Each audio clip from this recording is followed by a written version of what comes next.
Hello dear student, welcome to this channel. कैसे हैं आप सब? मैं आशा करती हूँ कि आप सब अच्छे होंगे, खुश होंगे और पढ़ाई कर रहे होंगे। आज हम क्लास 10th का चैप्टर नंबर 1 का रियल नंबर, उसका first theorem, fundamental theorem of arithmetic को समझने वाले हैं। तो देखिए क्या होता है theorem. Every composite number can be expressed as a product of prime numbers and these factors are unique. जो कंपोजिट नंबर होते हैं उसको एक्सप्रेस कर सकते हैं हम प्राइम नंबर्स के टर्म्स में। जैसे कि एग्जांपल है हमारे पास 56। ओके, 56 को हम फैक्टराइज करते हैं। अब देखिए किससे जाएगा? 2 से। तो 2 2 जा 4, 2 8 जा 16, 2 से जा रहा है, 2 1 जा 2, 2 4 जा 8, फिर से 2 से जा रहा है, 2 7 जा 14, फिर 7 से जाएगा, 7 1 जा 7।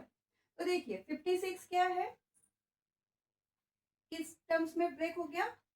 2 कितने टाइम्स आया? 1 2 एंड 3, 2 इंटू 2 इंटू 2 इंटू 7। अब देखिए 56 क्या हो गया? कंपोजिट नंबर हो गया। और 2 और 7 क्या है? हमारा प्राइम नंबर है। तो ये क्या हो गया? Product of prime number.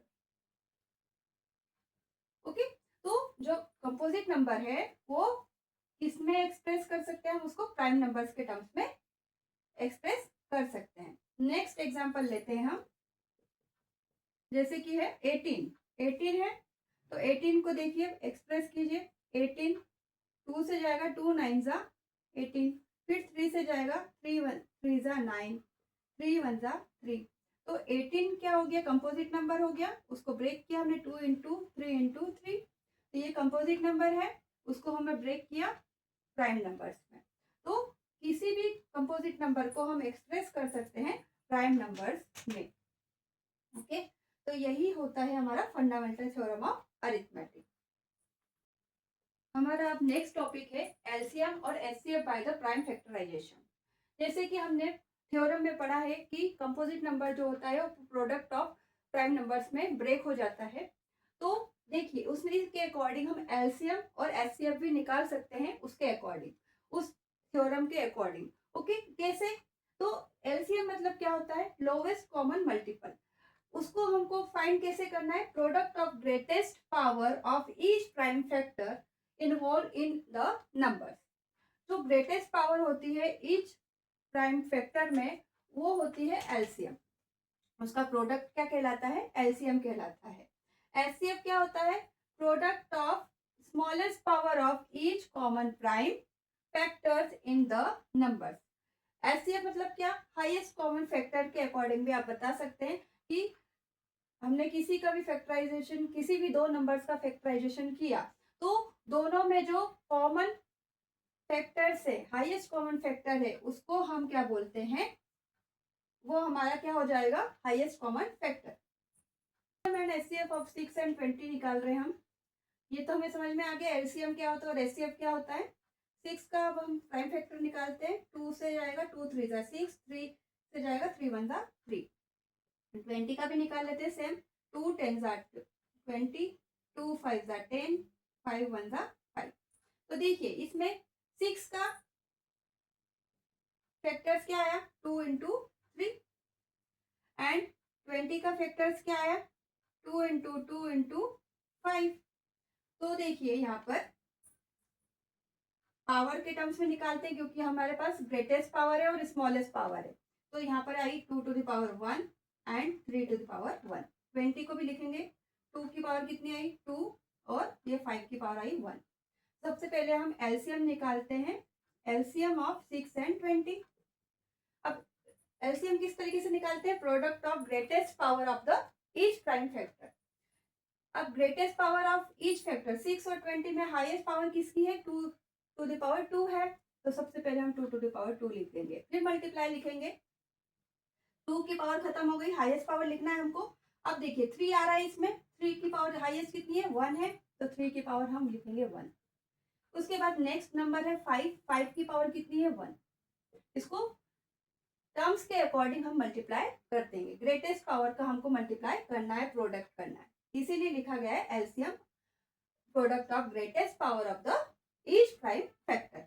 Each prime factor मतलब हमको ईच प्राइम फैक्टर का ग्रेटेस्ट पावर लिखना है। ओके, तो यहाँ तक समझ में आया आपको।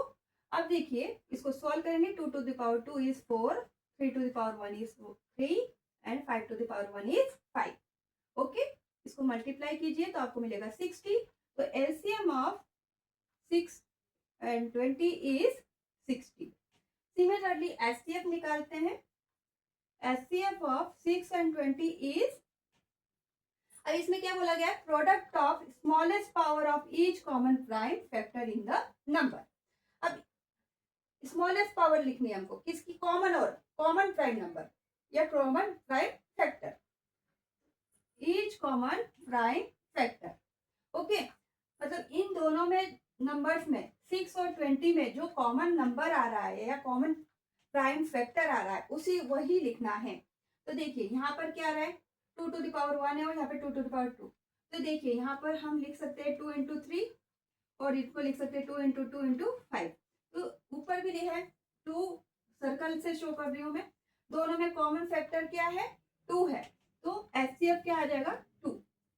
तो इसकी पावर कितनी है, 1 है, तो 2 to the power 1 is 2। तो स्मॉलेस्ट पावर आपको लिखनी है दोनों में एचसीएफ के लिए। ओके, तो ये हमारा एलसीएम हो गया और ये एचसीएफ हो गया। यहाँ पर हमने एलसीएम और HCF by the prime factorisation method से ये क्वेश्चन अच्छे से सॉल्व किया है। एलसीएम और एचसीएफ में रिलेशन क्या होता है वो हम अब देखते हैं। रिलेशन बिटवीन द एलसीएम और HCF, for any two positive integer A और बी अगर हम लेते हैं तो हमारे पास एक रिलेशन बनता है। वो रिलेशन है HCF of A B into LCM of A B equal to product of the two positive integer A into B. ये हमारा क्या है, मेन रिलेशन है। अगर आपको एचसीएफ फाइंड करना है और एलसीएम आपको दिया हुआ है और दोनों नंबर भी आपको दिए हुए हैं तो आप एचसीएफ फाइंड कर सकते हैं। तो HCF of A B is equals to A multiply by B divided by LCM of A comma B. अगर आपको एलसीएम फाइंड करना है तो ये A multiply by B divided by किसके टर्म्स में जाएगा, divide HCF of A comma B. दोनों में से आपको कोई भी एक दिया होगा तो आप उसको डिवाइड टर्म्स में ले जाके उसको अदर टर्म्स को फाइंड कर सकते हैं। अदर जैसे कि एलसीएम दिया है तो आप एचसीएफ फाइंड कर सकते हो और एचसीएफ दिया है तो आप एलसीएम फाइंड कर सकते हो। तो ये हमारा क्या है, रिलेशन है एलसीएम और एचसीएफ के लिए। तो आज के लिए इतना ही, मिलते हैं अगली क्लास में। अगर आपको कोई डाउट भी होगा तो आप मुझे कमेंट जरूर कीजिए। आज के लिए इतना ही, मिलते हैं अगली क्लास में। Thank you very much.